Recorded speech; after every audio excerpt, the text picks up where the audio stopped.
ចាជំរាបសួរសួស្តីអ្នកដែលកំពុងតែមើលវីដេអូនេះជាពិសេសមនុស្សដែលកើតឆ្នាំរកាវ័យ40ជាងណាអញ្ចឹងយើងមើលរកាវ័យ40ជាង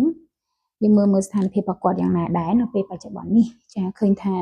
2026តើតងជាមួយ The Star ណាភាពស្រស់ស្អាតឃើញថាមានរឿងល្អចូលមកភាពលេចធ្លោមិនថាការងារមិនថាការ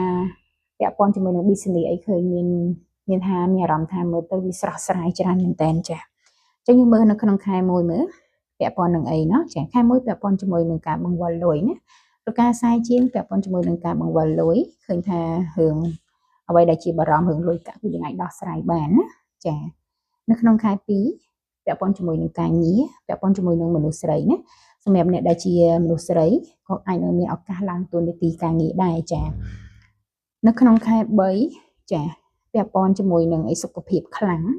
ឃើញថាមានបញ្ហាជួយចង្កេះឆ្អឹងខ្នងខ្លាំងណាចូលប្រយ័ត្នប្រយែងសម្រាប់អ្នករកាមានការខកចិត្តបំណងរឿងលុយកាក់ក៏ដូចជាការងារស្នេហាដែរណាចានៅក្នុងខែ4ល្អមែនតើពាក់ព័ន្ធជាមួយនឹងលុយកាក់លុយក្តាប់នឹងដៃបានន័យថាអាចនឹងមានចំណូលធំពីណាមកពាក់ព័ន្ធជាមួយនឹងការលក់ដីឬក៏ធ្វើកម្រៃជើងសាកឯណាមួយបានលុយចានៅក្នុងខែ5គឺឃើញមានភាពតឹងតែង strength ណាគឺតឹងតែងមែនតើចានៅក្នុងខែ6ពាក់ព័ន្ធជាមួយដំណើរនៃការចាក់ចេញឃើញមានចាក់ចេញពីកន្លែងណាមួយទៅកន្លែងណាមួយចាក់ចេញពីកន្លែងការងារពីផ្ទះពីស្នេហាទៅរកអ្វីណាដែលល្អប្រសើរច្រើនណាចានៅក្នុងខែ7ណាពាក់ព័ន្ធជាមួយនឹងគ្រួសារឃើញថាគ្រួសារល្អមានការយល់ចិត្តគ្នាអត់មានចំនួនទេក្នុងផ្ទះសុខសប្បាយណាចានៅក្នុងខែ8ណាមានរឿងល្អចូលមកទទួលបានដំណឹងពីការងារថ្មីទទួលបានសម្រេចជាមួយនឹងការងារក៏ដូចជាការរកស៊ីផងដែរចា